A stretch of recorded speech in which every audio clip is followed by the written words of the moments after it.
예, 매주 화요일 날 진행해드리는 윤정도의 Y. 이번 주 벌써 12번째 시간입니다. 근데 오늘 같은 경우에는요, 사실상 저도 많이 떨립니다. 많이 떨린 이유는 자료를 준비했다가 이 자료들이 한꺼번에 없어졌어요. 한꺼번에 없어지고 새롭게 지금 자료를 만들었는데 약간 미진한 부분이 있을 수 있습니다. 이러한 부분 조금만 이해를 해주시고요. 여전히 파워포인트 분량 상당히 많아요. 이러한 부분들 정리가 좀 덜 돼 있는 부분은 칠판을 통해서 오늘 진행을 해드릴 테니까 끝까지 시청하셔서 여러분들의 좋은 투자 전략으로 잡아내시기 바랍니다. 자, 첫 번째 시간은 시황에 대해서 말씀드릴 텐데요. 지난주 그리고 2주 전 어떤 부분이었죠? 다우 이론 관련해서 국내 증시 3,500포인트 간다. 그리고 또 우라카미 관련해서 그러한 전법, 시장 해석 방법으로도 국내 증시는 일단은 바닥권에서 이제 올라오는 시점이지 고점은 아니다. 이렇게 말씀을 드렸는데 그렇게 말씀을 드려도 여전히 힘들어 하시는 분이 많습니다. 그래서 경제지표 동향 짧은 부분입니다. 그리고 조금 어설픈 주장이긴 합니다만 준비해 봤으니까요. 자료화면 통해서 설명을 드려보도록 하겠습니다. 자, 화면 놓고 보시게 되면요. 국내 실질적인 GDP 동향 부분인데 우리나라 GDP 그 성장, 실질 성장률 부분에 있어서 과연 국내 경제 동향이 좋은 것인가? 지금 우리가 얘기하는 정점에 달해 있는 것인가? 이러한 부분을 좀 해석을 해봐야 되거든요. 그리고 그러한 부분이 이제 또 바닥권에 너무 밑으로 치우쳐져 내려간다고 하면은 어떤 부분이 걱정이 되죠? 침체에 대한 부분이기 때문에 경기가 또다시 침체되면서 전체 주식시장뿐만 아니라 경기 동향 자체가 어려워지는 것이 아닌가 여러 가지 생각을 하실 수가 있습니다. 다만 오늘 그러한 경제지표 보여드리는 이유는요. 두 가지 방향 다 해석을 해볼 수가 있겠죠. 미국 쪽을 놓고 본다면은 어떻습니까? 서브프라임 문제 터지고 또 리먼 브라더스 문제 터지고 그러면서 2008년도에 바닥 찍고 2009년도 3월 달에 또 증시의 바닥을 찍고 그러고 나서 이제 돌려지는 흐름이었는데 그 과정 속에서는 금리의 인하 있었죠. 또 공격적인 양적 완화. 그 당시에는 많은 비판 여론도 있었습니다만 결과적으로는 지금 어떻습니까? 우리는 달러와의 강세를 용인하겠다. 금리를 인상하겠다. 우리는 그만큼 경기에 대한 자신감이 있다. 이렇게 얘기를 하는데 그럼 미국만의 문제겠습니까? 아니라는 거죠. 영국 쪽도 굉장히 탄력적인 흐름을 가져가면서 경기가 많이 살아났어요. 그래서 어떻게 했어요? 금리 부분을 미국만 우리가 생각하고 있는데 영국 쪽도 금리 인상을 단행하겠다. 경기가 살아나니까요. 그래서 이걸 두 가지로 한번 설명을 해볼게요. 그래서 칠판 한번 놓고 보시면은요. 이런 기준입니다. 일단 첫 번째 금리를 경기 동향 전체적으로 놓고 보실 때 금리 부분 인상하느냐 혹은 인하 부분은 지금 지속되고 있는 관점에서 여러 이제 여타 국가들이 또 단행을 하고 있죠. 그리고 또 하나는 뭐죠? 양적 완화.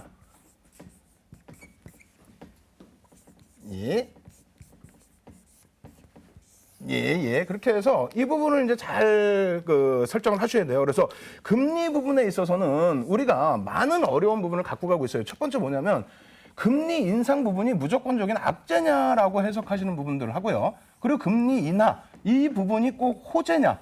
그리고 금리 인하를 안 하면 무슨 큰일 날 것처럼 우리가 소수 의견들이 대두가 됐었죠. 이 소수 의견에 대두된 부분을 너무 강조해서 얘기를 하는데 이 부분에 여러분들이 재료성을 너무 가져가지 말라고 말씀을 드리는 건데요. 어찌됐건 이것이 금리 인상이 악재냐라는 부분하고 금리 인하가 호재라는 부분 이러한 부분은 시각을 좀 바꾸실 필요가 있습니다. 그래서 금리를 인상하는 부분도 호재가 될 수 있고요. 그러니까 호악재가 다 있다라는 거죠. 그리고 금리를 인하하는 부분도 호재만 있는 것이 아니라 악재 요인이 있다. 그리고 우리나라 같은 경우는 일단 어찌됐건 간에 정치적인 성향도 일부는 배제할 수 없다라는 거죠. 그 부분은 이제 나중에 또 한번 설명을 드리겠습니다만 금리 부분 다시 이 호재냐 악재냐라는 부분들 설명을 드리면은요. 일단은 금리를 인상하면 어떤 효과가 나옵니까? 일단 가장 기본적으로 효과라는 면을 떠나서 가장 기본적으로 뭐라고 표현하죠? 금리를 인상을 한다라는 것은 경기가 살아난다라는 쪽의 의미입니다. 이것이 악재가 되려면 경기가 살아나기도 전에 금리를 인상을 해서 가계 경기에도 어려운 부분을 주고 그러니까 부채 부분에 대해서 금리를 인하하게 되면 부채가 확대되고요. 그리고 난 다음에 금리를 인상하면 개인들이 어떻게 됩니까? 거의 힘들어지는 그런 상황이 나오죠. 예? 부채에 대해서 금리 인상, 이자, 부채에 대한 이자 부분이 굉장히 조금 압박을 주게 되는. 그래서 이러한 부분이 이제 심각하게 표현한다면 파산까지 언급을 할 수 있을 정도로 금리 인상 부분이 여러 가지 악재 요인 중에서 부채 관련된 이자 부분에 대한 억압 뭐 이런 부분도 연출이 될 수 있다라는 거고요. 기본적으로는 호재라고 인식할 수 있는 부분은 경기가 살아난다라는 부분으로 해석을 할 수 있다라는 거고 전체 시장에서는 그런 쪽으로 놓고 보세요. 뭐 지금 경제학을 놓고 배우는 부분이 아니기 때문에 과연 금리의 인상과 인하 부분이 호황제 부분에서 어느 쪽이 힘이 더 셀 것이냐 부분인데 간단하게만 설명드리면요. 이런 내용은 좀 잊어버리시고 간단하게만 설명드리면 일단 인상 부분은 어떻게 됐다고요? 매번 말씀드리는 거 똑같잖아요. 2004년 6월부터 2006년 6월까지 미국 금리가 인상을 했죠. 바닥금리까지 내려갔다가 인상을 했는데 그때 당시에 글로벌 증시는 전부 어떻게 됐다? 긍정적으로 고점 행진, 사상 최대 고점 행진을 그 당시부터 이루어졌다라는 거예요. 진행했었다는 부분이고 그리고 금리 인하 부분에 있어서는 일단은 주변 국가들이 인하를 하는 거죠. 금리 인하 안 하면은 뭐 환율 전쟁이 어쩌고저쩌고 얘기를 하는데 뭐 실질적으로 그러진 않습니다. 그래서 금리를 지금 뭐 유로존 쪽 같은 경우는 다 인하한 상태에서 양적 완화를 하는 거예요. 일본도 마찬가지고 양적 완화의 기준. 그래서 이쪽 부분이 더 지금 비중이 높아지는 것이고 금리 인하 부분은 뭐 우리나라를 비롯해서 뭐 호주라든가 그리고 이제 유럽의 주변 국가들 그리고 뭐 캐나다라든가 인도라든가 이런 쪽에서의 자국의 이제 수출 이러한 부분을 이제 방어하기 위해서 또 환율의 일정 부분 방어 요인이 있죠. 그런 부분 때문에 이제 그 금리를 인하하는 거기 때문에 금리 인하 부분은 뭐 호재성의 그 흐름보다도 양적 완화의 연동성, 그러니까 양적 완화를 단행하는 유로존이나 일본 쪽, 그렇죠? 그쪽에 대한 경기를 부양할 수 있는 침체 국면에 있던 부분을 뭐 수술을 하고 있다 이런 쪽으로 이해를 하시면 될 것 같아요. 그래서 양쪽 다 긍정적이기 때문에 일단은 뭐 금리 부분에 대해서 긍정적으로 이해를 하시고요. 지금 원래는 이제 자료화면 놓고 이제 설명드리려고 했던 부분이 우리나라의 GDP 실질 성장률 부분이 되겠죠. 한번 놓고 보도록 하겠습니다. 그래서 이제 앞서서 뭐 갑자기 뭐 금리 부분으로 말씀을 드렸습니다만 뭐 다시 정리를 해드려요. 금리 부분은 오르건 내리건 크게 문제 없이 긍정적으로 해석할 수 있다. 왜? 살아나려고 하는 것이 죽으려고 어렵게 하려고 단행하는 것은 아니기 때문입니다. 아시겠죠? 그래서 금리 부분은 그렇게 이해를 하시고 예전 녹화 방송 좀 보시고 나중에 금리 부분이 또 변동이 있다라면 그때 돼서 다시 한번 자세히 진행을 해드리겠습니다. 그리고 지금은 이제 그 조금 전에 계속 말씀드렸던 뭐 한국 GDP 실질 성장률 부분이 되는데 이 부분이 뭐 아주 좋은 지표로서 활용되지는 않습니다. 그래서 지금 뭐 화면이 준비될지 모르겠습니다만 뭐 화면 한번 같이 놓고 보실까요? 그렇게 보시면 어떻게 됐습니까? 아주 먼 기간에서부터 잡아왔어요. 그러니까 뭐 이걸 놓고 보실 때 중국 쪽의 GDP 성장률도 한번 고민을 해보셔야 되겠죠. 중국 쪽도 잘못 알고 계시는 부분 중에 하나가 증시하고만 연결을 합니다. 중국의 GDP 성장률 증시하고만 연동시키면 안 되시고요. 90년부터 중국은 엄청난 GDP 성장률을 나타냈습니다. 비단 뭐 증시에 연관되는 2000년대 초중반만을 놓고 보시거나 혹은 최근에 7%대의 성장률 부분이 다소 과거보다 좀 낮아졌다. 이러한 부분에 대해서 우려하실 필요는 없다. 그리고 우리나라 그 GDP 성장률 같은 경우에도 놓고 보시면 지금 어떻게 됐습니까? 2009년도 0.7 리먼 브라더스 터지고 나서의 흐름이죠. 그리고 나서 2014년 3.3 그리고 내년은 이제 또 내년 전망치를 갖고 나왔는데 내년은 내년대로의 기준이 있어요. 지금 말씀드리려고 하는 부분은 뭐냐면 전체적으로 시장이 지난주와 지지난주 2주 연속 뭐 지금은 과열권도 아니고 완전 대바닥권도 아니고 바닥에서 조금 벗어난 국면이다. 그렇게 따진다면 증시는 더 갈 수 있다. 이 부분을 설명드리는 거잖아요. 그럼 GDP 그 성장률 부분도 마찬가지입니다. 굉장히 가파르게 올라와서 고점 형식이 돼서 밀려 내려갈 것인지 그래 증시 자체가 과열권에 놓여져 있는 것인지 아니면 완전히 여기서도 꺾여져 내려가서 계속 침체를 나타내서 그렇게 돼서 증시가 더 공포를 띠고 바닥으로 밀려 내려갈 것인지 그 부분을 설명드리려고 하는 거예요. 근데 지금 기준에서는 뭐 화면 아까 쭉 보셨죠? 쭉 이어 내려오는 구간에서 2009년 바닥 찍고 돌려졌는데 이것이 막 올라가서 과열권에 놓여진 위치 아니라는 겁니다. 이제 바닥을 좀 돌려놓을 수 있는 위치 그 정도로 이해를 하실 수 있다는 거예요. 그래서 올해 그 전망치 부분하고 내년 전망치 부분을 표를 보면서 또 설명을 드릴 텐데요. 이 표가 막 복잡해요. 복잡하고 이게 이제 블룸버그 통신 쪽의 자료를 이제 저희가 가지고 나왔는데 일단은 이런 식으로 쭉 놓고 보시게 되면은 3%대의 기준이라는 겁니다. 3%가 높습니까? 아니죠. 평균치 대비해서 낮습니다. 그렇다면 이 낮은 것이 리먼 브라더스 터지고 2009년처럼 뭐 0.9% 수준의 0.7% 수준의 GDP 성장률이냐? 그것도 아니라는 겁니다. 바닥에서부터 점진적으로 안정세를 가지고 가는 위치이기 때문에 그렇다면 시장은 여러분들이 경기에 대해서 지금 굉장히 불안스러워 하시고 하는 부분은 앞서 말씀드린 2주 전에 다우 이론, 그리고 지난주에 무라카미의 그러한 그 경기 전망, 그 부분으로 놓고 봤을 때 바닥권을 벗어나는 국면이다. 증시에 대해서 지금 2,000포인트 계속 가고 있는데, 야, 2,000포인트 재공방 나올 거야, 밀릴 거야, 현금 비중 확대해야 돼. 그렇게 하시다가 안 밀리고 이 위에서 이렇게 흘러가다 보면 그것도 심리적으로 불안하게 된단 말이에요. 그래서 너무 무리하게 윗방향 보시는 것도 문제겠지만은 적절한 논리와 근거를 가지고 여러분들께 다가선다면 그 논리와 근거도 한번 생각해 보시고, 왜 우리가 무조건 못 간다고만 생각하십니까? 윗방향의 흐름도 염두에 두시고 포트폴리오 비중은 일정 범위에서 채우실 것을 권해드립니다. 지표 부분 조금 더 볼게요. 뭐 이러한 부분도 놓고 보시면은 뭐 조금 오늘 같은 경우에는 억지 쓰는 부분도 있어요. 제가 억지 쓰는 부분도 있는데, 생산자 제품 재고 지수라는 게 있죠. 이게 뭐냐면은 100이 넘으면은 사실은 안 좋은 거예요. 재고가 쌓이는데 좋겠습니까? 100이 넘으면 쌓이는데 좋겠냐고요. 근데 왜 이것을 갖고 나왔냐면, 이런 것을 또 이런 지표를 갖다 들이면서 야, 이렇게 안 좋잖냐, 바닥이지 않냐, 이게 개선되는 모습이 나와야 경기가 바닥에서 올라간다고 해야지, 왜 개선도 안 되는데 자꾸 경기가 바닥 찍고 올라온다고 얘기를 하느냐, 이렇게 말씀을 하시는데, 지금 보시면은 사실은 살짝 꺾여져 있어요. 그죠? 재고율 부분이 좀 꺾여져 있고, 그리고 예전부터 놓고 보시면 어떻게 됩니까? 생산자 제품 재고 부분이 있어서 지속적으로 상향이 되고 있다는 겁니다. 이걸 좋게 해석한다면 뭐냐면, 예전 대비해서 생산자들이 생산 능력이 더 월등히 좋아졌다는 거예요. 같은 생산 원가 혹은 같은 시간을 놓고도 생산할 수 있는 물품을 더 만들어낼 수 있다는 거죠. 이런 부분은 뭐 이렇게 제품 출하 지수를 놓고 보시고 생각을 하셔도 무난할 겁니다. 이게 완전히 뭐 연동되는 부분은 아닙니다만, 일단 어찌됐건 지금 생산자 그 제품 재고 지수 대비해서 지금 출하 지수는 어떻게 됩니까? 역시 100을 넘고 있죠. 100을 넘는다는 거는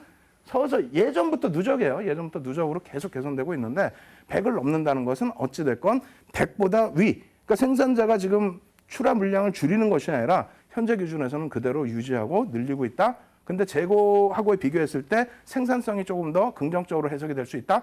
그렇다면은 뭐 시장에 대해서 너무 그렇게 우려하실 필요는 없지 않는가, 그렇게 말씀드립니다. 그리고 하나 더 보여드릴게요. 원달러 환율 추이죠. 우리나라 같은 경우는 어찌됐건 생산하는 그 재고 물품들이 대부분 어떻게 되어 있습니까? 대부분이 수출입니다. 수출인데 지금 뭐 금리를 인하하는 부분, 조금 전에 금리 잠깐 언급드렸습니다만, 금리를 인하해서 좋은 것과 나쁜 것이 있어요. 금리를 인하하면서 유동성이 확대돼서 좋다. 그렇다면은 그 부분에 대한 뭐 긍정적인 수혜 업종이 건설이라든가 여러 업종이 나올 수 있죠. 반대급부에서 금리를 인하했을 때 안 좋은 부분은 가계부채가 증가하게 되면서 금융권에 대해서는 좀 부담 요인이 확대될 수도 있고요. 그리고 금리를 인하하면서 어떻게 됩니까? 어떻게 되겠냐? 원달러 환율 자체에서 달러의 강세, 거기에 또 원화의 약세 한 번 더 확대가 되죠. 그렇게 되면은, 그게 너무 크게 확대가 되면은 환율 조작국으로 지정이 될 수가 있어요. 보복 관세가 부과될 수도 있다라는 거예요. 그래서 양면을 다 보셔야 되는데, 뭐 지금은 뭐 그 정도까지는 아니고요. 일단 어찌됐건 현재 환율 부분이 1,084원 정도 하고 있습니다. 이 부분을 지켜낸다라는 것은 2008년도의 기준에서도, 2000년대 초중반이죠. 2004년도까지 해서도 1,100원대 라인을 지켜주면서 어떻게 됩니까? 수출주들의 수출이 증가하고 경기가 어찌됐건 불황형 흑자더라도 흑자 기조를 유지를 해줬다. 지금도 마찬가지예요. 환율 부분에 대해서 긍정적인 요인을 해석할 수 있기 때문에 바닥 경기다 할지라도 살아날 수 있는 부분. 뭐 뒷부분에 삼성전자도 언급드리겠습니다만, 삼성전자 같은 뭐 우리나라를 좀 대표하는 기업들의 실적 부분 개선이 이어질 수 있고, 또 경기 정부 자체가 어떻게 돼 있어요?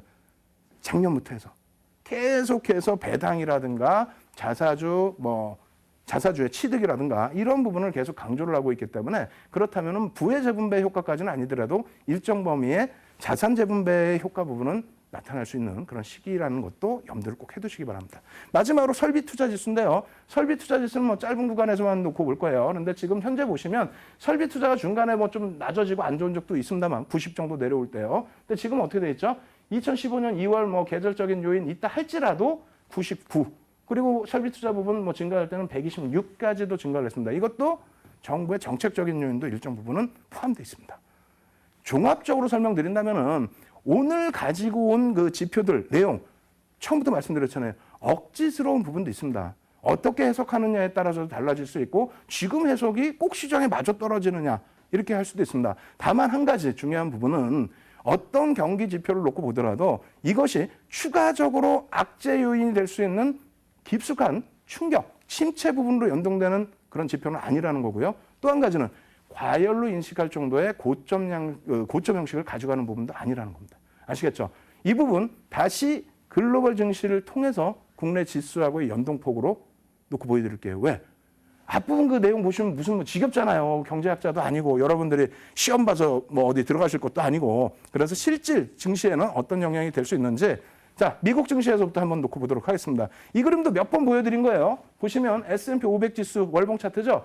자, 2007년도 10월 달에 고점을 찍고요. 지금 여기에서 보시면은 대략적으로 1,500포인트대 중반입니다. 수치 안 보이시지만은 1,500포인트대 중반이고 지금 2,000포인트를 넘고 있어요. 2,100포인트? 이렇게 된다면 얼마 올라왔어요? 600포인트죠. 1,500 대비해서 600포인트 올랐다? 몇 퍼센트? 40%. 40%. 2007년도 고점 대비해서 40%도 올라와 있다는 얘기예요. 미국 장이. 그리고 나스닥 같은 경우 어떻게 되어 있습니까? 지금 2007년도하고는 비교를 해드렸습니다만 저 앞으로 확 당겨갖고 보시면은 IT 거품 났을 때 사상 최대의 고점, 그 고점까지도 지금 치고 올리고 있다는 겁니다. 뭐 상승률 어마어마하겠죠? 마찬가지입니다. 다우존스 지수 같은 경우에도 2007년도 10월 대비해서 이때 당시의 고점 대비해서 지금 올라온 것이 30%대의 상승률. 정리해 드릴까요? 국내 증시 2007년도 또 2011년도 고점이 얼마입니까? 2200포인트대. 거의 뭐 2300에 육박하죠. 2200포인트 곱하기 40% 얼마입니까? 880포인트입니다. 3000포인트가 이쪽은 가는데 왜 이쪽에서 문제가 터져서 글로벌 시장이 다 어려워졌는데 왜 우리나라 못 간다고 생각하세요? 그럼 다른 나라 증시도 놓고 봐야 되겠죠. 미국은 금리를 인상하니까 그래서 시장의 강세를 띈다. 경기가 살아나니까. 그렇다면은 니케이 쪽 놓고 보시겠습니다. 니케이 쪽 같은 경우 어떻게 되죠? 양적 완화 단행하고 있죠. 양적 완화 단행하면서 아베노믹스 진행을 하게 되면서 어떻게 돼요? 네?